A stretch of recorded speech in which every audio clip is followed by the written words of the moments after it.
সবাইকে মন ভোলানো গল্পে আরও একবার সাদর আমন্ত্রণ। আজকের নিবেদন শরৎচন্দ্র চট্টোপাধ্যায়ের ছোট গল্প হরিলক্ষ্মী। গল্প ভালো লাগলে চ্যানেলটা সাবস্ক্রাইব করে আমার পাশে থাকার জন্য সবাইকে অনুরোধ রইল। আর আপনারা চাইলে কিন্তু আপনার বন্ধু বান্ধব আত্মীয় স্বজনের সাথে গল্পটা শেয়ার করতে পারেন। আর আপনারা কী ধরনের গল্প শুনতে চান সেটাও কিন্তু আমাকে জানাতে পারেন, তাহলে আমি সেই ধরনের গল্প দেওয়ার চেষ্টা করব। তাহলে চলে যাচ্ছি গল্পে।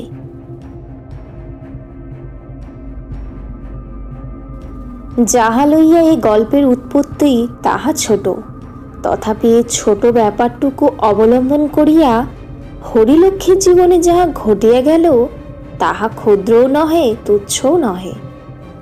সংসারে এমনই হয়। বেলপুরের দুই শরিক শান্ত নদীকূলে জাহাজের পাশে জেলে ডিঙির মতো একটি অপরটির পাশে নিরুপদ্রবেই বাঁধা ছিল। অকস্মাৎ কোথাকার একটা উড়ো ঝড়ে তুরঙ্গ তুলিয়া জাহাজের দড়ি কাটিল, নোঙর ছিঁড়িল। এক মুহূর্তে ক্ষুদ্র তরুণী কি করিয়া যে বিধ্বস্ত হইয়া গেল তাহার হিসাব পাওয়াই গেল না। বেলপুর তালুকটুকু বড় ব্যাপার নয়, উঠিতে বসিতে প্রজা ঠেঙাইয়া 1000-12 ওপর ওঠে না। কিন্তু 15.5 আনার অংশীদার শিবচরণের কাছে 2 পাই অংশের বিপিন বিহারীকে যদি জাহাজের সঙ্গে জেলের ডিঙির তুলনায় করিয়া থাকিত, বোধ করি অতিশয়োক্তির অপরাধ করি নাই। দূর হইলেও জ্ঞাতি এবং 6-7 পুরুষ পূর্বে ভদ্রাসন উভয়ের একত্রেই ছিল। কিন্তু আজ একজনের ত্রিতল অট্টালিকা গ্রামের মাথায় চড়িয়াছে এবং অপরের জীর্ণ গৃহ দিনের পর দিন ভূমিসজ্জা গ্রহণের দিকেই মনোনিবেশ করিয়াছে। তবু এমনই ভাবে দিন কাটিতেছিল এবং এমন করিয়াই তো বাকি দিনগুলা বিপিনের সুখে দুঃখে নির্বিবাদেই কাটিতে পারিত। কিন্তু যে মেঘ খণ্ডটুকু উপলক্ষ করিয়া অকালে ঝঞ্ঝা উঠিয়া সমস্ত বিপর্যস্ত করিয়া দিল, তাহাই এইরূপ। 15.5 আনার অংশীদার শিবচরণের হঠাৎ পত্নী বিয়োগ ঘটিলে বন্ধুরা কহিলেন, 40-41 কি আবার একটা বয়স? তুমি আবার বিবাহ করো। শত্রুপক্ষে ওরা শুনিয়া হাসিল, কহিল, 40 তো শিবচরণের 40 বছর আগেই পার হয়ে গেছে। অর্থাৎ কোনোটাই সত্য নয়। আসল কথা, বড়বাবুর দিব্য গৌরবর্ণ নাদুস নুদুস দেহ, সুপুষ্ট মুখের পরে রোমের চিহ্ন মাত্র নাই। যথাকালে দাড়ি গোঁফ না গজানোর সুবিধা হয়তো কিছু আছে, কিন্তু অসুবিধাও বিস্তর। বয়স আন্দাজ করা ব্যাপারে যাহারা নিচের দিকে যাইতে চাহে না, উপরের দিকে তাহারা যে কোনো অঙ্কের কোঠায় গিয়া ভর দিয়া দাঁড়াইবে তাহা নিজেরাই ঠাওর করিতে পারে না।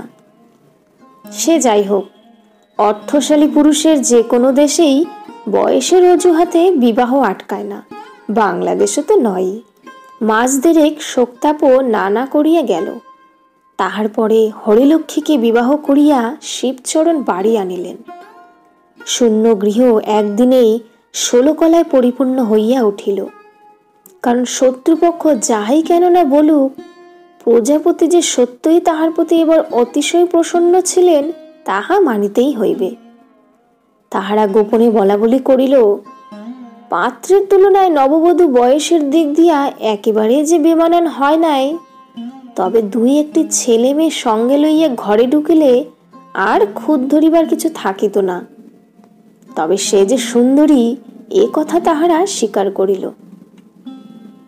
ফল কথা, সচরাচর বড় বয়সের চেয়েও লক্ষ্মীর বয়সটা কিছু বেশি হইয়া গিয়েছিল। বোধ করি 19-এর কম হইবে না। তাহার পিতা আধুনিক নব্যতন্ত্রের লোক, যত্ন করিয়া মেয়েকে বেশি বয়স পর্যন্ত শিক্ষা দিয়া ম্যাট্রিক পাশ করাইয়াছিলেন।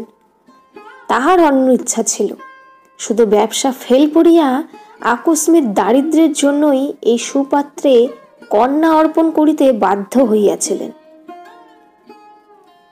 লক্ষ্মী শহরের মেয়ে, স্বামীকে 2-4 দিনেই চিনিয়া ফেলিল। তাহার মুশকিল হলো এই যে আত্মীয় মিশ্রিত বহু পরিজন পরিবৃত বৃহৎ সংসারের মধ্যে সে মন খুলিয়া কাহারও সহিত মিশিতে পারিল না। ওদিকে শিবচরণের ভালোবাসার তো অন্ত রহিল না। শুধু কেবল বৃদ্ধের তরণী ভার্যা বলিয়াই নয়, সে যেন একেবারে অমূল্য নিধি লাভ করিল। বাড়ির আত্মীয়ার দল কোথায় কি করিয়া যে তাহার মন জোগাইবে খুঁজিয়া পাইল না। একটা কথা প্রায়ই শুনিতে পাইত, এইবার মেজ বউয়ের মুখে কালি পড়িল। কি রূপে, কি গুণে, কি বিদ্যা বুদ্ধিতে এতদিনে তাহার গর্ব খর্ব হইল। কিন্তু এত করিয়াও সুবিধা হইল না। মাস 2 মধ্যে লক্ষ্মী অসুখে পড়িল। এই অসুখের মধ্যেই একদিন মেজ বউয়ের সাক্ষাৎ মিলিল। তিনি বিপিনের স্ত্রী, বড় বাড়ির নতুন বধূর জ্বর শুনিয়া দেখিতে আসিয়াছিলেন। বয়সে বোধহয় 2-3 বছরের বড়। তিনি যে সুন্দরী তাহা মনে মনে লক্ষ্মী স্বীকার করিল। কিন্তু এই বয়সেই দারিদ্র্যের ভীষণ কষাঘাতের চিহ্ন তাহার সর্বাঙ্গে স্পষ্ট হইয়া উঠিয়াছে। সঙ্গে বছর 6 একটি ছেলে, সেও রোগা। লক্ষ্মী শয্যার একধারে সযত্নে বসিতে স্থান দিয়া ক্ষণকাল নিঃশব্দে চাহিয়া চাহিয়া দেখিতে লাগিল। হাতে কয়েক গাছে সোনার চুড়ি ছাড়া আর কোনো অলংকার নাই। পরনে ঈষৎ মলিন একখানি রাঙাপাড়ের ধুতি, বোধহয় তার স্বামীর হইবে। পল্লীগ্রামের প্রথামতো ছেলেটি দিগম্বর নয়, তাহারও কোমরে একখানি শিউলি ফুলে ছোপানো ছোট কাপড় জড়ানো। লক্ষ্মী তাহার হাতখানি টানিয়া লইয়া আস্তে আস্তে বলিল, ভাগ্যে জ্বর হয়েছিল, তাই তো আপনার দেখা পেলুন। কিন্তু সম্পর্কে আমি বড় যা হই মেজ বউ, শুনেছি মেজ ঠাকুরপো এর চেয়ে ঢের ছোট। মেজ বউ হাসি মুখে কহিল, সম্পর্কে ছোট হলে কি তাকে আপনি বলে? লক্ষ্মী কহিল, প্রথম দিন এই যা বললুম, নইলে আপনি বলবার লোক আমি নই। কিন্তু তাই বলে তুমিও যেন আমাকে দিদি বলে ডেকো না, ও আমি সইতে পারবো না। আমার নাম লক্ষ্মী। মেজ বউ কহিল, নামটি বলে দিতে হয় না দিদি, আপনাকে দেখলেই জানা যায়। আর আমার নাম কি জানি কে যে ঠাট্টা করে কমলা রেখেছিলেন। এই বলিয়া সে সকৌতুকে একটুখানি হাসিল মাত্র। হরিলক্ষ্মীর ইচ্ছা করিল সেও প্রতিবাদ করিয়া বলে, তোমার পানে তাকালেও তোমার নামটি বুঝা যায়। কিন্তু অনুকৃতির মতো শোনাইবার ভয়ে বলিতে পারিল না। কহিল, আমাদের নামের মানে এক। কিন্তু মেজ বউ, আমি তোমাকে তুমি বলতে পারলুম, তুমি পারলে না। মেজ বউ সহাস্যে জবাব দিল, হঠাৎ নাই পারলুম দিদি, এক বয়স ছাড়া আপনি সকল বিষয়ে আমার বড়। যাক না 2 দিন, দরকার হলে বদলে নিতে কতক্ষণ। হরিলক্ষ্মীর মুখে সহসা ইহার প্রত্যুত্তর জোগাইল না। কিন্তু সে মনে বুঝিল, এই মেয়েটি প্রথম দিনের পরিচয়টিকে মাখামাখিতে পরিণত করতে চায় না। কিন্তু কিছু একটা বলিবার পূর্বেই মেজ বউ উঠিবার উপক্রম করিয়া কহিল, এখন তাহলে উঠি দিদি, কাল আবার। লক্ষ্মী বিস্ময়াপন্ন হইয়া বলিল, এখনই যাবে কিরকম, একটু বসো। মেজ বউ কহিল, আপনি হুকুম করলে তো বসতেই হবে, কিন্তু আজ যাই দিদি, ওর আসবার সময় হলো। এই বলিয়া সে উঠিয়া দাঁড়াইল এবং ছেলের হাত ধরিয়া যাইবার পূর্বে সহস্রবদনে কহিল, আসি দিদি, কাল একটু সকাল সকাল আসবো কেমন? এই বলিয়া ধীরে ধীরে বাহির হইয়া গেল। বিপিনের স্ত্রী চলিয়া গেলে হরিলক্ষ্মী সেই দিকে চাহিয়া চুপ করিয়া পড়িয়া রহিল। এখন জ্বর ছিল না, কিন্তু গ্লানি ছিল। তথাপি কিছুক্ষণের জন্য সমস্ত সে ভুলিয়া গেল। এতদিন গ্রাম ঝাঁটাইয়া কত বউ ঝিঝে আসিয়াছে তাহার সংখ্যা নাই, কিন্তু পাশের বাড়ির দরিদ্র ঘরের এই বধূর সহিত তাহাদের তুলনাই হয় না। তাহারা যাচিয়া আসিয়াছে, উঠিতে চাহে না, আর বসিতে বলি তো কথাই নাই। সে কত প্রগল্ভতা, কত বাচালতা, মনোরঞ্জন করিবার কত কি লজ্জাকর প্রয়াস। ভারাক্রান্ত মন তাহার মাঝে মাঝে বিদ্রোহী হইয়া উঠিয়াছে। কিন্তু ইহাদেরই মধ্য হইতে অকস্মাৎ কে আসিয়া তাহার রোগ শয্যায় মুহূর্ত কয়েকের তরে নিজের পরিচয় দিয়া গেল। তাহার বাপের বাড়ির কথা জিজ্ঞাসা করিবার সময় হয় নাই, কিন্তু প্রশ্ন না করিয়াও লক্ষ্মী কি জানি কেমন করিয়া অনুভব করিল তাহার মতো সে কিছুতেই কলিকাতার মেয়ে নয়। পল্লী অঞ্চলে লেখাপড়া জানে বলিয়া বিপিনের স্ত্রীর একটা খ্যাতি আছে। লক্ষ্মী ভাবিল, খুব সম্ভব বউটি সুখ করিয়া রামায়ণ মহাভারত পড়িতে পারে, কিন্তু তাহার বেশি নহে। যে পিতা বিপিনের মতো দিন দুঃখীর হাতে মেয়ে দিয়াছে, সে কিছু আর মাস্টার রাখিয়া স্কুলে পড়াইয়া পাশ করাইয়া কন্যা সম্প্রদান করে নাই। উজ্জ্বল শ্যাম, ফর্সা বলা চলে না, কিন্তু রূপের কথা ছাড়িয়া দিয়াও শিক্ষা, সংসর্গ, অবস্থা কিছুতেই তো বিপিনের স্ত্রী তাহার কাছে দাঁড়াইতে পারে না। কিন্তু একটা ব্যাপারে লক্ষ্মী নিজেকে যেন ছোটে মনে হইল। তাহার কণ্ঠস্বর সে যেন গানের মতো, আর বলিবার ধরনটি একেবারে মধু দিয়ে ভরা। এতটুকু জরিমা নাই, কথাগুলি যেন সে বাড়ি হইতে কণ্ঠস্থ করিয়া আসিয়াছিল, এমনই সহজ। কিন্তু সবচেয়ে যে বস্তু তাহাকে বেশি বিদ্ধ করিল সে ওই মেয়েটির দূরত্ব। সে যে দরিদ্র ঘরের বধূ তাহা মুখে না বলিয়াও এমন করিয়াই প্রকাশ করিল যেন ইহাই তাহার স্বাভাবিক, যেন এছাড়া আর কিছু তাহাকে কোনো মতেই মানাইত না। দরিদ্র কিন্তু কাঙাল নয়। এক পরিবারের বধূ, একজনের পীড়ায় আরেকজন তাহার তত্ত্ব লইতে আসিয়াছে, ইহার অতিরিক্ত লেশমাত্র অন্য উদ্দেশ্য নাই। সন্ধ্যার পরে স্বামী দেখিতে আসিলে হরিলক্ষ্মী নানা কথার পরে কহিল, আজ ও বাড়ির মেজ বউ ঠাকুরনকে দেখলাম। শিবচরণ কহিল, কাকে? বিপিনের বউকে? লক্ষ্মী কহিল, হ্যাঁ, আমার ভাগ্য সুপ্রসন্ন, এতকাল পরে আমাকে নিজেই দেখতে এসেছিলেন, কিন্তু মিনিট পাঁচেকের বেশি বসতে পারলেন না, কাজ আছে বলে উঠে গেলেন। শিবচরণ কহিল, কাজ? আরে ওদের দাসী আছে না চাকর আছে? বাসন মাজা থেকে হাঁড়ি ঠেলা পর্যন্ত। কই তোমার মতো শুয়ে বসে গায়ে ফু দিয়ে কাটাক তো দেখি। এক ঘুঁটি জল পর্যন্ত আর তোমাকে গড়িয়ে খেতে হয় না।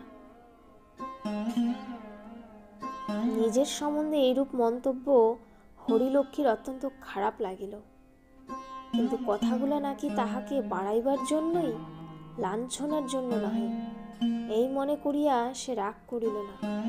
বলিল, শুনেছি নাকি মেজো বউর বড় গুমর, বাড়ি ছেড়ে কোথাও যায় না।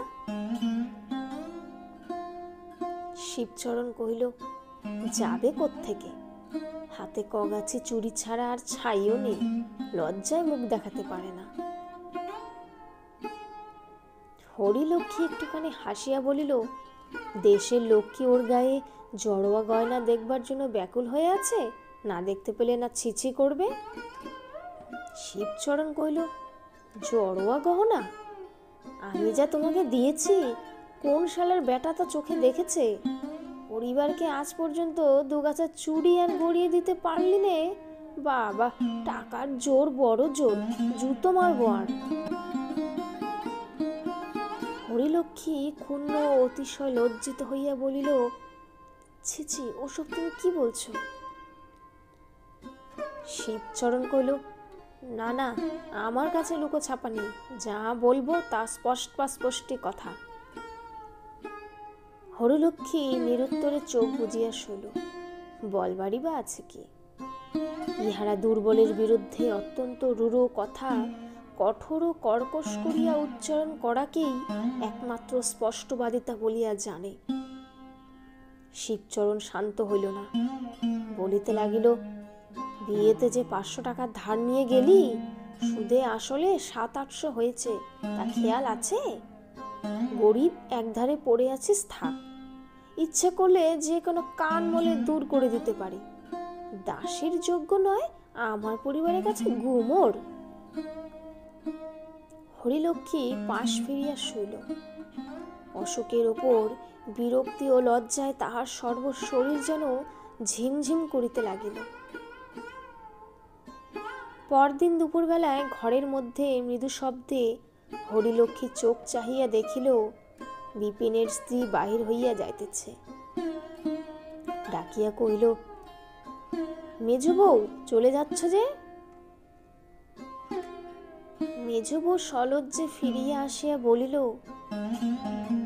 আমি ভেবেছিলাম আপনি ঘুমিয়ে পড়েছেন। আজ কেমন আছেন দিদি? হরিলক্ষ্মী কহিল, আজ ঢের ভালো আছি। কই তোমার ছেলেকে আনুনি? মেজো বউ বলিল, আজ সে হঠাৎ ঘুমিয়ে পড়ল দিদি। হঠাৎ ঘুমিয়ে পড়ল মানে কি? অভ্যাস খারাপ হয়ে যাবে বলে আমি দিনের বেলায় বড় তাকে ঘুমোতে দেইনি দিদি। হরিলক্ষ্মী জিজ্ঞাসা করিল, রোদে রোদে দুরন্তপানা করে বেড়ায় না? মেজো বউ কহিল, করে বই কি, কিন্তু ঘুমোনোর চেয়ে সে বরঞ্চ ভালো। তুমি নিজেও বুঝি কখনো ঘুমাও না? মেজো বউ হাসি মুখে ঘাড় নাড়িয়া বলিল, না। হরিলক্ষ্মী ভাবিয়াছিল মেয়েদের স্বভাবের মতো এবার হয়তো সে তাহার অনবকাশের দীর্ঘ তালিকা দিতে বসিবে, কিন্তু সে সেরূপ কিছুই করিল না।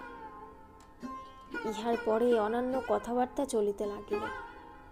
কথায় কথায় হরিলক্ষ্মী তাহার বাপের বাড়ির কথা, ভাই বোনের কথা, মাস্টার মশাইয়ের কথা, স্কুলের কথা, এমনকি তাহার ম্যাট্রিক পাশ করার কথাও গল্প করিয়া ফেলিল। অনেকক্ষণ পরে যখন হুঁশ হইল, তখন স্পষ্ট দেখিতে পাইল শ্রোতা হিসেবে মেজো বউ যত ভালোই হোক, বক্তা হিসেবে একেবারে অকিঞ্চিৎকর। নিজের কথা সে প্রায় কিছুই বলে নাই। প্রথমটা লক্ষ্মী লজ্জাবোধ করিল, কিন্তু তখনই মনে করিল, আমার কাছে গল্প করিবার মতো তাহার আছেই বা কি। কিন্তু কাল যেমন এই বধূটির বিরুদ্ধে মন তাহার অপ্রসন্ন হইয়া উঠিয়াছিল, আজ তেমনি ভারী একটা তৃপ্তি বোধ করিল। দেয়ালের মূল্যবান ঘড়িতে নানাবিধ বাজনা বাদ্য করিয়া 3টা বাজিল। মেজো বউ উঠিয়া দাঁড়াইয়া সবিনয়ে কহিল, দিদি, আজ তাহলে আসি? লক্ষ্মী সকৌতুকে বলিল, তোমার বুঝি ভাই 3টে পর্যন্তই ছুটি? ঠাকুরপো নাকি কাটায় কাটায় ঘড়ি মিলিয়ে বাড়ি ঢোকেন? মেজো বউ কহিল, আজ তিনি বাড়িতেই আছেন। আজ কেন তবে, আর একটু বসো না। মেজো বউ বসিল না, কিন্তু যাবার জন্য পাও বাড়াইল না। আস্তে আস্তে বলিল, দিদি, আপনার কত শিক্ষা দীক্ষা, কত লেখাপড়া, আমি পাড়া গায়ে। তোমার বাপের বাড়ি বুঝি পাড়া গায়ে? হ্যাঁ দিদি, সে একেবারে অজপল্লী গ্রামে। না বুঝে কাল হয়তো কি বলতে কি বলে ফেলেছি, কিন্তু অসম্মান করার জন্যে আপনি যে দিব্যি করতে বলবেন সেটাই করতে পারবো দিদি। হরিলক্ষ্মী আশ্চর্য হইয়া কইল, সে কি মেজো বউ, তুমি তো আমাকে এমন কোনো কথাই বলনি।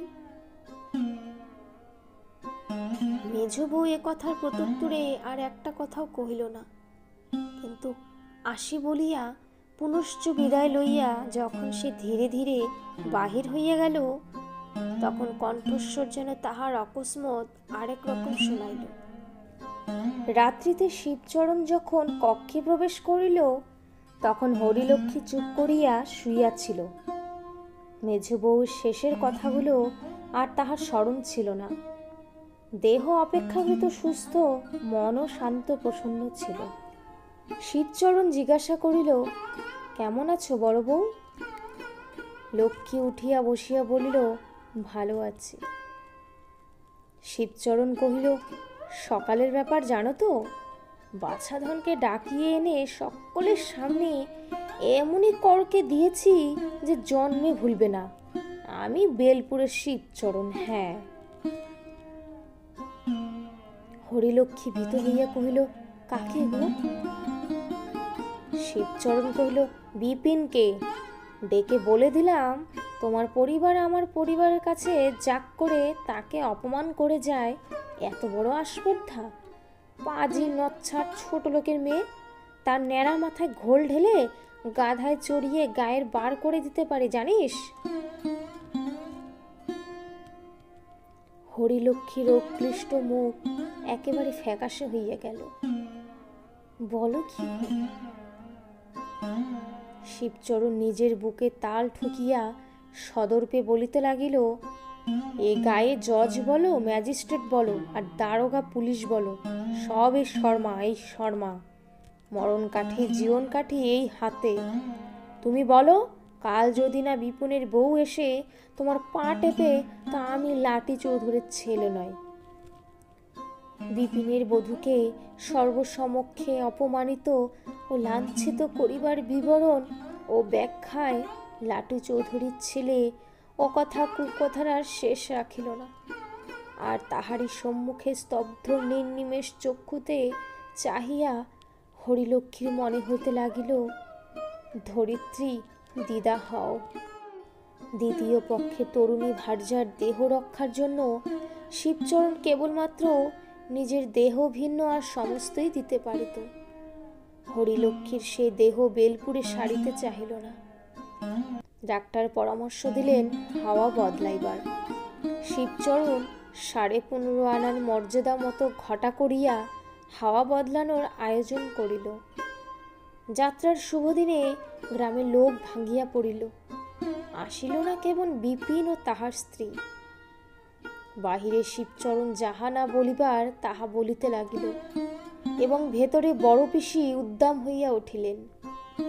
বাহিরেও ধোয়া ধরিবার লোকাভাব ঘটিল না। অন্তপুরেও তেমনি পিসিমার চিৎকারের আয়তন বাড়াইতে যথেষ্ট স্ত্রীলোক জুটিল। কিছুই বলিল না শুধু হরিলক্ষ্মী। মেজ বউয়ের প্রতি তাহার ক্ষোভ ও অভিমানের যাত্রা কাহারও অপেক্ষায় কম ছিল না। সে মনে মনে বলিতে লাগিল, তাহার বর্বর স্বামী যতই অন্যায় করিয়া থাক, সে তো নিজে কিছু করে নাই। কিন্তু ঘরের ও বাহিরের যেসব মেয়েরা চেঁচাইতেছিল, তাহাদের সহিত কোনো সূত্রেই কণ্ঠ মিলাইতে তাহার ঘৃণাবোধ হইল। যাইবার পথে পালকির দরজা ফাঁক করিয়া লক্ষ্মী উৎসুক চক্ষুতে বিপিনের জীর্ণ গৃহের জানালার প্রতি চাহিয়া রহিল, কিন্তু কাহারও ছায়াটুকুও তাহার চোখে পড়িল না। কাশীতে বাড়ি ঠিক করা হইয়াছিল। তথাকার জল বাতাসের গুণে নষ্ট স্বাস্থ্য ফিরিয়া পাইতে লক্ষ্মীর বিলম্ব হইল না। মাস চারেকের পরে যখন সে ফিরিয়া আসিল, তাহার দেহের কান্তি দেখিয়া মেয়েদের গোপন ঈর্ষার অবধি রহিল না। হিম ঋতু আগত প্রায়। দুপুরবেলায় মেজ বউ চিররুগ্ন স্বামীর জন্য একটা পশমের গলাবন্ধ বুনিতেছিল। অনতি দূরে বসিয়া ছেলে খেলা করিতেছিল। সেই দেখিতে পাইয়া কলরব করিয়া উঠিল, মা মা, জ্যাঠাই মা।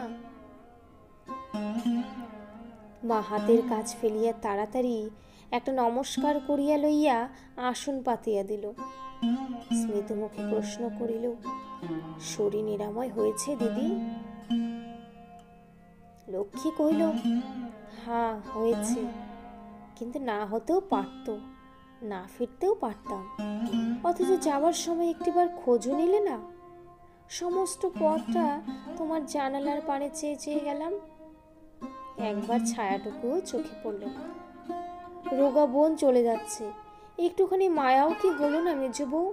এমনই পাষাণ তুমি। মেজ বউয়ের চোখ ছলছল করিয়া আসিল, কিন্তু সে কোনো উত্তরই দিল না। লক্ষ্মী বলিল, আমার আর যা দোষী থাক মেজ বউ, তোমার মতো কঠিন প্রাণ আমার নয়। ভগবান না করুন, কিন্তু অমন সময়ে আমি তোমাকে না দেখে থাকতে পারতাম।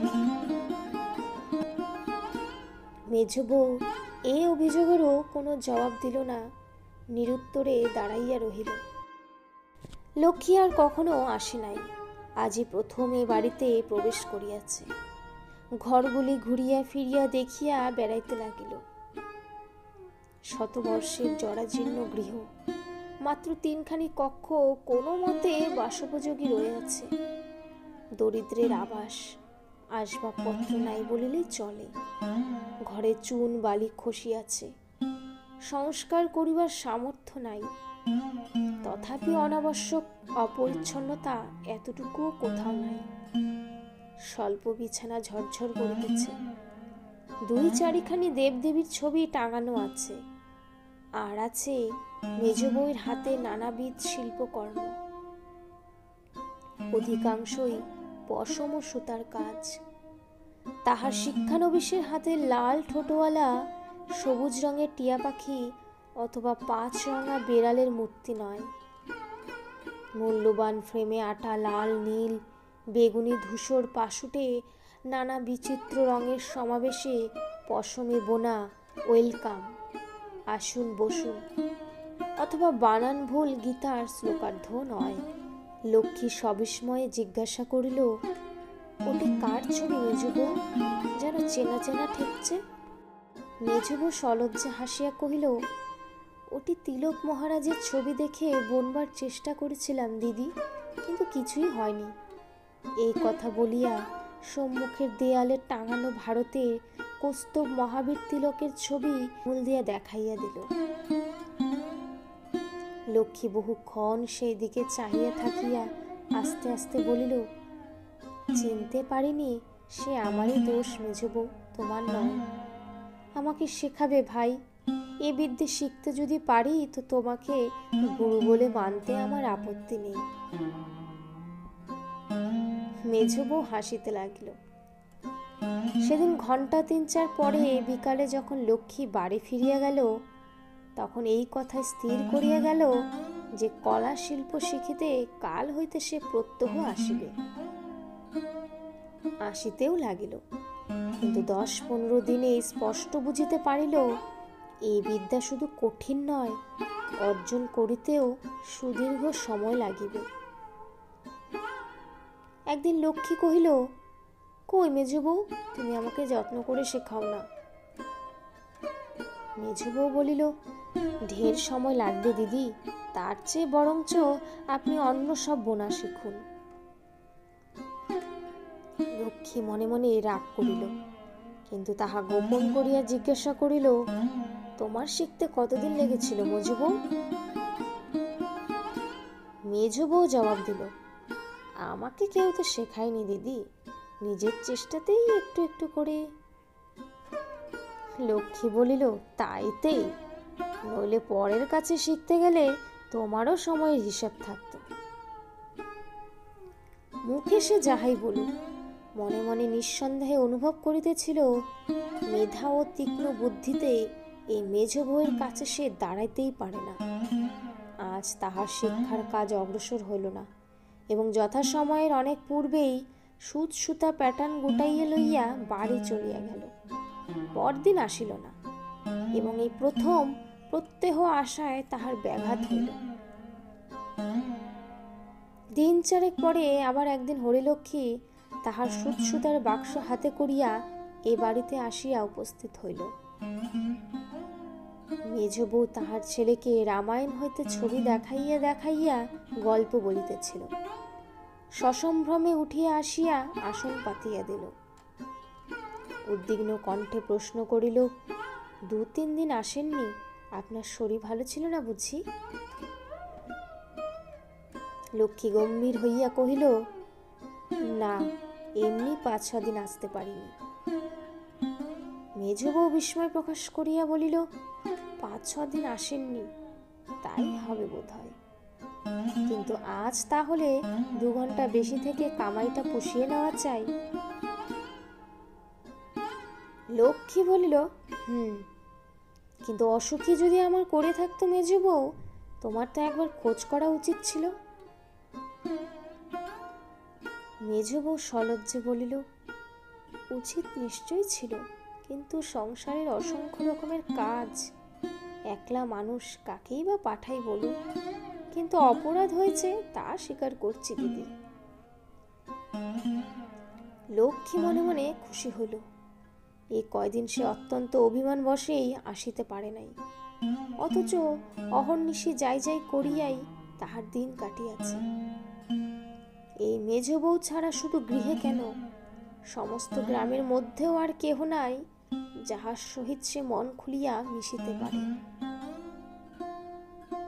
ছেলে নিজের মনে ছবি দেখিতেছিল। হরিলক্ষ্মী তাহাকে ডাকিয়া কহিল, নিখিল, কাছে এসো তো বাবা।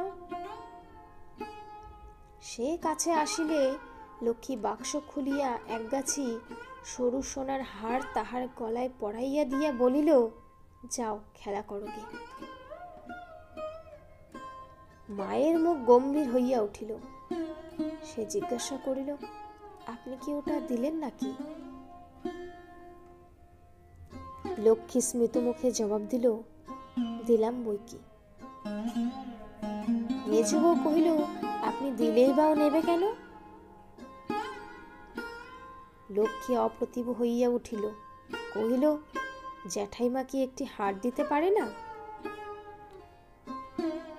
মেজ বউ বলিল, তা জানি না দিদি, কিন্তু এ কথা নিশ্চয় জানি মা হয়ে আমি নিতে দিতে পারি না। নিখিল, ওটা খুলে তোমার জ্যাঠাইমাকে দিয়ে দাও। দিদি, আমরা গরিব কিন্তু ভিখিরি নই, কোনো একটা দামি জিনিস হঠাৎ পাওয়া গেল বলেই 2 হাত পেতে নেব, তাই নিয়ে নি। লক্ষ্মী স্তব্ধ হইয়া বসিয়া রহিল। আজও তাহার মনে হইতে লাগিল, পৃথিবী দিদা হও। যাবার সময় সে কহিল, কিন্তু এ কথা তোমার ভাসুরের কানে যাবে মেজ বউ?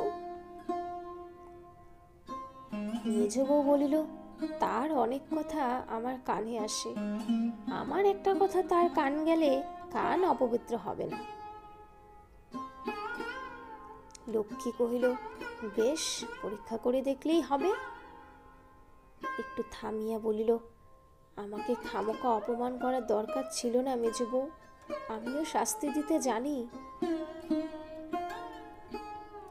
মেজ বউ বলিল, এ আপনার রাগের কথা, নইলে আমি যে আপনাকে অপমান করিনি, শুধু আমার স্বামীকেই খামোকা অপমান করতে আপনাকে দিইনি, এ বুঝবার শিক্ষা আপনার কাছে আছে।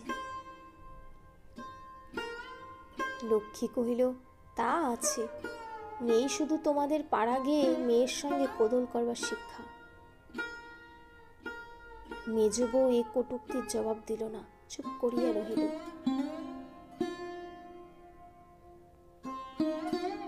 লক্ষ্মী চলিতে উদ্যত হইয়া বলিল, ওই হারটুকুর দাম যাই হোক, ছেলেটাকে স্নেহবশেই দিয়েছিলাম, তোমার স্বামীর দুঃখ দূর হবে ভেবে দিইনি। মেজ বউ, বড়লোক মাত্রেই গরিবকে শুধু অপমান করে বেড়ায়, এইটুকুই কেবল শিখে রেখেছ? ভালোবাসতেও যে পারে এ তুমি শেখনি, শেখা দরকার, তখন কিন্তু গিয়ে হাতে পায়ে পড়ো না। প্রত্যুত্তরে মেজ বউ শুধু একটু হাসিয়া বলিল, না দিদি, সে ভয় তোমাকে করতে হবে না।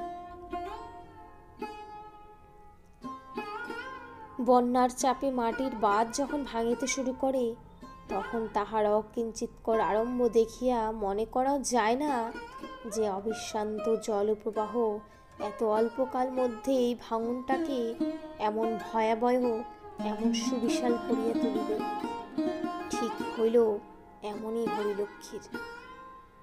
স্বামীর কাছে বিপিন ও তাহার স্ত্রীর বিরুদ্ধে অভিযোগের কথাগুলো যখন তাহার সমাপ্ত হইল, তখন তাহার পরিণাম কল্পনা করিয়া সে নিজেই ভয় পাইল। মিথ্যা বলা তাহার স্বভাব নহে, বলিতেও তাহার শিক্ষা ও মর্যাদায় বাধে। কিন্তু দুনির্বার জল স্রোতের মতো যে সকল বাক্য আপন ঝোঁকেই তাহার মুখ দিয়া ঠেলিয়া বাহির হইয়া আসিল, তাহার অনেকগুলি যে সত্য নহে তাহা নিজেই সে চিনিতে পারিল। অথচ তাহার গতিরোধ করাও যে তাহার সাধ্যের বাহিরে, ইহাও অনুভব করিতে লক্ষ্মীর বাকি রহিল না। শুধু একটা ব্যাপারে সে ঠিক এতখানি জানিত না, সে তাহার স্বামীর স্বভাব। তাহা যেমন নিষ্ঠুর, তেমনি প্রতিহিংসা পরায়ণ এবং তেমনি বর্বর। পীড়ন করিবার কোথায় যে সীমা, সে যেন তাহা জানেই না।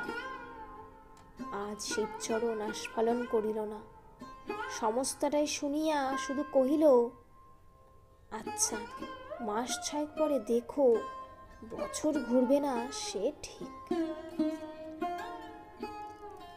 অপমান ও লাঞ্ছনার জ্বালা হরিলক্ষ্মীর অন্তরে জ্বলিতেই ছিল। বিপিনের স্ত্রী ভালোরূপ শাস্তি ভোগ করে তাহা সে যথার্থই চাহিতেছিল। কিন্তু শিবচরণ বাহিরে চলিয়া গেলে তাহার মুখের এই সামান্য কয়েকটা কথা বারবার মনের মধ্যে আবৃত্তি করিয়া লক্ষ্মী মনের মধ্যে আর স্বস্তি পাইল না। কোথায় যেন কি একটা ভারী খারাপ হইল, এমনই তাহার বোধ হইতে লাগিল। দিন কয়েক পরে কি একটা কথার প্রসঙ্গে হরিলক্ষ্মী হাসি মুখে স্বামীকে জিজ্ঞাসা করিল, ওদের সম্বন্ধে কিছু করছো নাকি? কাদের সম্বন্ধে? আরে বিপিন ঠাকুরপোদের সম্বন্ধে। শিবচরণ নিস্পৃহ ভাবে কহিল, কি বা করব, আর কি বা করতে পারি, আমি সামান্য ব্যক্তি। হরিলক্ষ্মী উদ্বিগ্ন হইয়া কহিল, এ কথার মানে? শিবচরণ কহিল, মেজ বৌমা বলে থাকেন কি না, রাজত্ব তো তার বট ঠাকুরের নয়, ইংরেজ গভর্নমেন্টের।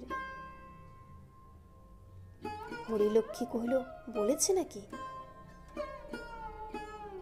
স্ত্রী একটুখানি সন্দেহ প্রকাশ করিয়া বলিল, কিন্তু মেজ বউ তো ওরকম বড় একটা কথা বলে না, ভয়ানক চালাক কিনা, অনেকে আমার বাড়িও হয়তো তোমার কাছে বলে যায়। শিবচরণ কহিল, আশ্চর্য নয়, তবে কিনা কথাটা আমি নিজের কানেই শুনেছি। হরিলক্ষ্মী বিশ্বাস করিতে পারিল না, কিন্তু তখনকার মতো স্বামীর মনোরঞ্জনের নিমিত্ত সহসা কোপ প্রকাশ করিয়া বলিয়া উঠিল, বলো কি গো, এত বড় অহংকার! আমাকে না হয় যা খুশি বলেছে, কিন্তু ভাসুর বলে তোমার তো একটা সম্মান থাকা দরকার। শিবচরণ বলিল, হিঁদুর ঘরে এই তো 5 জনে মনে করে, লেখাপড়া জানা বিদ্বান মেয়ে মানুষ কিনা, তবে আমাকে অপমান করে পার আছে, কিন্তু তোমাকে অপমান করে কারো রক্ষে নেই। সদরে একটু জরুরি কাজ আছে, আমি চললাম। এই বলিয়া শিবচরণ বাহির হইয়া গেল। কথাটা যে রকম করিয়া হরিলক্ষ্মীর পারিবার ইচ্ছা ছিল তাহা হইল না, বরঞ্চ উল্টা হইয়া গেল। স্বামী চলিয়া গেলে ইহাই তাহার পুনঃ পুনঃ মনে হইতে লাগিল। সদরে গিয়ে শিবচরণ বিপিনকে ডাকাইয়া আনিয়া কহিল, 5-7 বছর থেকে তোমাকে বলে আসছি বিপিন, গোয়ালটা তোমার সরাও, শোবার ঘরে আমি আর টিকতে পারিনে, কথাটাই কি তুমি কান দেবে না ঠিক করেছ?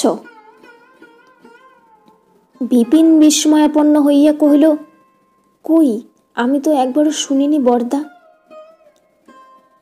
শিবচরণ অবলীলাক্রমে কহিল, অন্তত 10 বার আমি নিজের মুখেই তোমাকে বলেছি, তোমার স্মরণ না থাকলে ক্ষতি হয় না, কিন্তু এত বড় জমিদারি যাকে শাসন করতে হয় তার কথা ভুলে গেলে চলে না। সে যাই হোক, তোমার আপনার তো একটা আক্কেল থাকা উচিত, পরের জায়গায় নিজের গোয়াল ঘর রাখা কতদিন চলে? কালকেই ওটা সরিয়ে ফেলোগে, আমার আর সুবিধা হবে না, তোমাকে শেষবারের মতো জানিয়ে দিলাম। বিপিনের মুখে এমনি কথা বাহির হয় না, অকস্মাতেই পরম বিস্ময়কর প্রস্তাবের সম্মুখে সে একেবারে অভিভূত হইয়া পড়িল।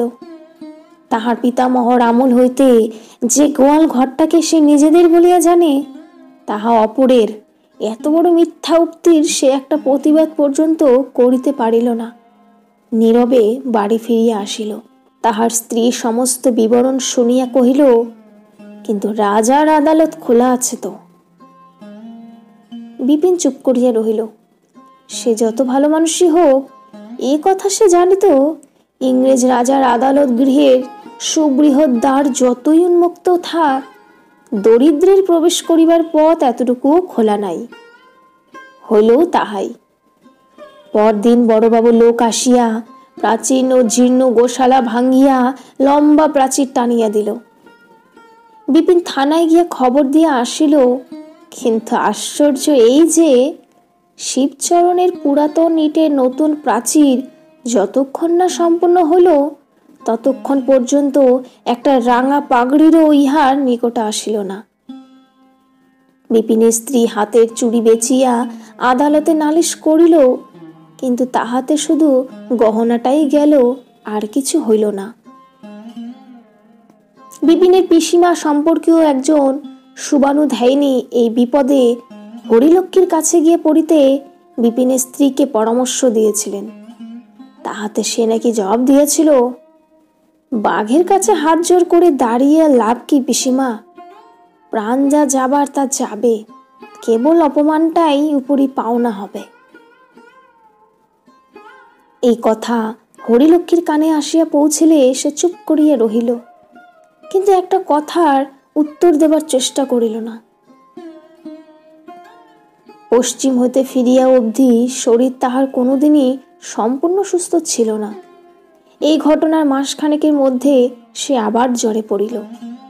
কিছুকাল গ্রামেই চিকিৎসা চলিল, কিন্তু ফল যখন হইল না, তখন ডাক্তারের উপদেশ মতো পুনরায় তাহাকে বিদেশ যাত্রার জন্য প্রস্তুত হইতে হইল।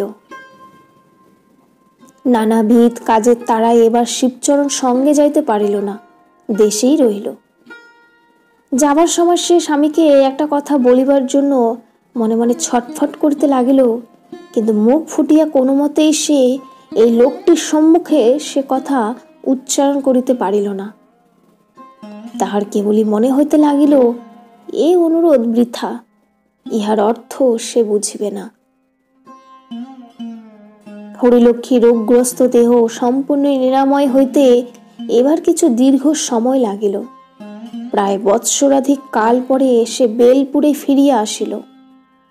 শুধু কেবল জমিদারের আদরের পত্নী বলিয়াই নয়, সে এত বড় সংসারের গৃহিণী। পাড়ার মেয়েরা দল বাঁধিয়া দেখিতে আসিল। যে সম্বন্ধে বড় সে আশীর্বাদ করিল, যে ছোট সে প্রণাম করিয়া পায়ের ধুলা লইল। আসিল না শুধু বিপিনের স্ত্রী, সে যে আসিবে না হরিলক্ষ্মী তাহা জানিত। এই একটা বছরের মধ্যে তাহারা কেমন আছে, যে সকল ফৌজদারি ও দেওয়ানি মামলা তাহাদের বিরুদ্ধে চলিতেছিল, তাহার ফল কি হইয়াছে, এসব কোনো সংবাদই সে কাহারও কাছে জানিবার চেষ্টা করে নাই। শিবচরণ কখনো বাড়িতে, কখনো বা পশ্চিমে স্ত্রীর কাছে গিয়া বাস করিতেছিলেন। যখনই দেখা হইয়াছে, সর্বাগ্রে ইহাদের কথাই তাহার মনে হইয়াছে, অথচ একটা দিনের জন্য স্বামীকে প্রশ্ন করে নাই। প্রশ্ন করিতে তাহার যেন ভয় করিত। মনে করিত, এতদিনে হয়তো যা হোক একটা বোঝাপড়া হইয়া গেছে, হয়তো ক্রোধের সে প্রখরতা আর নাই। জিজ্ঞাসাবাদের দ্বারা পাছে আবার সেই পূর্ব ক্ষত বাড়িয়া ওঠে, এ আশঙ্কায় সে এমনই একটা ভাব ধারণ করিয়া থাকিত, যেন সে সকল তুচ্ছ কথা আর তাহার আর মনেই নাই। ওদিকে শিবচরণও নিজে হইতে কোনোদিনও বিপিনদের বিষয়ে আলোচনা করিত না। সে যে স্ত্রীর অপমানের ব্যাপার বিস্মিত হয় নাই, বরঞ্চ তাহার অবর্তমানে যথোপযুক্ত ব্যবস্থা করিয়া রাখিয়াছে, এই কথাটা সে হরিলক্ষ্মীর কাছে গোপন করিয়াই রাখিত। তাহার সাধ ছিল লক্ষ্মী গৃহে ফিরিয়া নিজের চোখেই সমস্ত দেখিতে পাইয়া আনন্দিত বিস্ময়ে আত্মহরা হইয়া উঠিবে। বেলা বাড়িয়া উঠিবার পূর্বেই পিসিমার পুনঃ পুনঃ সস্নেহ তাড়নায় লক্ষ্মী স্নান করিয়া আসিলে তিনি উৎকণ্ঠা প্রকাশ করিয়া বলিলেন, তোমার রোগা শরীর বৌমা, নিচে গিয়ে কাজ নেই, এইখানি ঠাই করে ভাত দিয়ে যাক।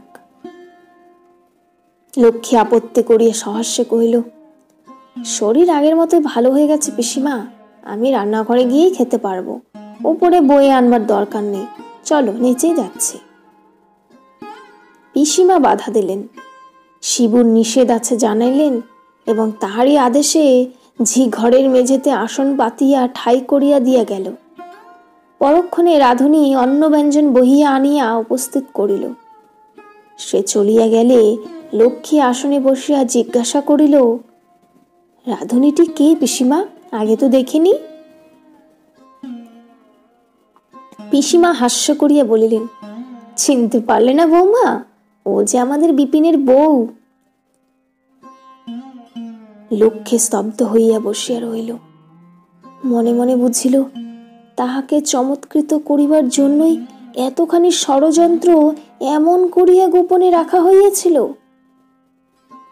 কিছুক্ষণে আপনাকে সামলাইয়া লইয়া জিজ্ঞাস্য মুখে পিসিমার মুখের দিকে চাহিয়া রহিল। পিসিমা বলিলেন, বিপিন মারা গেছে, শুনেছ তো?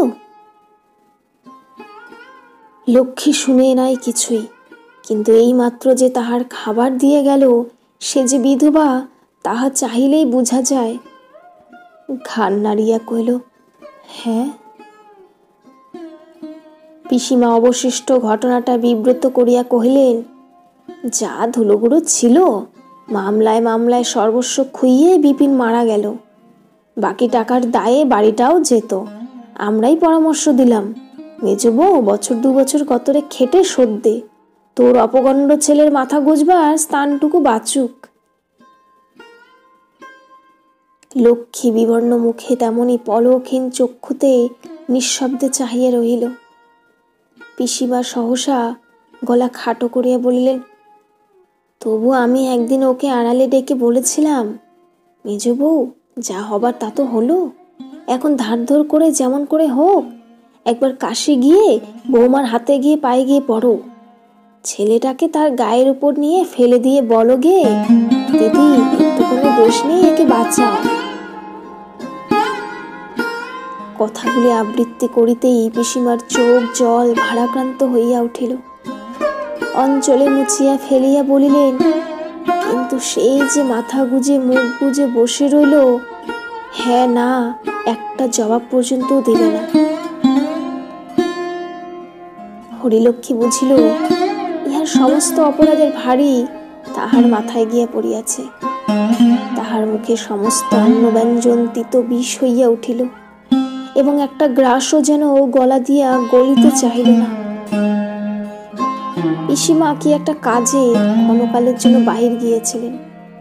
তিনি ফিরিয়া আসিয়া খাবারের অবস্থা দেখিয়া চঞ্চল হইয়া উঠিলেন। ডাক দিলেন, বিপিনের বউ, আয় বিপিনের বউ। বিপিনের বউ দ্বারের বাহিরে আসিয়া দাঁড়াইতেই তিনি ঝংকার দিয়া উঠিলেন।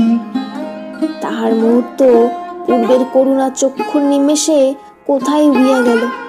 তীক্ষ্ণ স্বরে বলিয়া উঠিলেন, এমন তাচ্ছিল্য করে কাজ করলে তো চলবে না বিপিনের বউ, বৌমা একটা দানা মুখে দিতে পারলে না, এমনই রেঁধেছ। ঘরের বাহির হইতে এ তিরস্কারের কোনো উত্তর আসিল না, কিন্তু অপরের অপমানের ভারে লজ্জায় ও বেদনায় ঘরের মধ্যে হরিলক্ষ্মীর মাথা হেঁট হইয়া গেল। পিসিমা পুনশ্চ কহিলেন, চাকরি করতে এসে জিনিসপত্র নষ্ট করে ফেললে চলবে না বাছা, আরো 5 জনে যেমন করে কাজ করে তোমাকেও তেমনই করতে হবে, তা বলে দিচ্ছি। বিপিনের স্ত্রী এবার আস্তে আস্তে বলিল, প্রাণপণে সেই চেষ্টাই তো করি পিসিমা, আজ হয়তো কিরকম হয়ে গেছে। এই বলিয়া সে নিচে চলিয়া গেলে লক্ষ্মী উঠিয়া দাঁড়াইবা মাত্র পিসিমা হায় হায় করিয়া উঠিলেন। লক্ষ্মী মৃদু কণ্ঠে কহিল, কেন দুঃখ করছো পিসিমা? আমার দেহ ভালো নেই বলেই তো খেতে পারলাম না, মেজে বই রান্নার ত্রুটি ছিল না। হাত মুখ ধুইয়া আসিয়া নিজের নির্জন ঘরের মধ্যে হরিলক্ষ্মীর যেন দম বন্ধ হইয়া আসিতে লাগিল। সর্বপ্রকার অপমান সহিয়াও বিপিনের স্ত্রীর হয়তো ইহার পরেও এই বাড়িতে চাকরি করা চলিতে পারে, কিন্তু আজকের পরে গৃহিণীপনার পণ্ডশ্রম করিয়া তাহার নিজের দিন চলিবে কি করিয়া? মেজে বউয়ের একটা সান্ত্বনা তবুও বাকি আছে, তাহা বিনা দোষে দুঃখ সহর সান্ত্বনা, কিন্তু তাহার নিজের জন্য কোথায় কি অবশিষ্ট রহিল? রাত্রিতে স্বামীর সহিত কথা কহিবে কি? হরিলক্ষ্মী ভালো করিয়া চাহিয়া দেখিতেও পারিল না।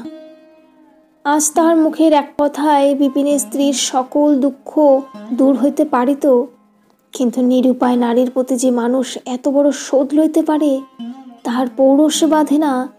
তাহার কাছে ভিক্ষা চাহিবার হীনতা স্বীকার করিতে কোনো মতেই লক্ষ্মীর প্রবৃত্তি হইল না। শিবচরণ ঈষৎ হাসিয়া প্রশ্ন করিল, মেজো বৌমার সঙ্গে দেখালো দেখা? বলি কেমন রাখছে? হরিলক্ষ্মী জবাব দিতে পারিল না। তাহার মনে হইল এই লোকটি তাহার স্বামী এবং সারা জীবন ইহারই ঘর করিতে হইবে মনে করিয়া তাহার মনে হইল, পৃথিবী দিদা হও। পরদিন সকালে উঠিয়াই লক্ষ্মী দাসীকে দিয়ে পিসিমাকে বলিয়া পাঠাইল তাহার জ্বর হইয়াছে, সে কিছুই খাইবে না। পিসিমা ঘরে আসিয়া জেরা করিয়া লক্ষ্মীকে অতিষ্ঠ করিয়া তুলিলেন। তাহার মুখের ভাবে ও কণ্ঠস্বরে তাহার কেমন যেন সন্দেহ হইল, লক্ষ্মী কি একটা গোপন করিবার চেষ্টা করিতেছে। কহিলেন, কিন্তু তোমার তো সত্যি অসুখ করেনি বৌমা?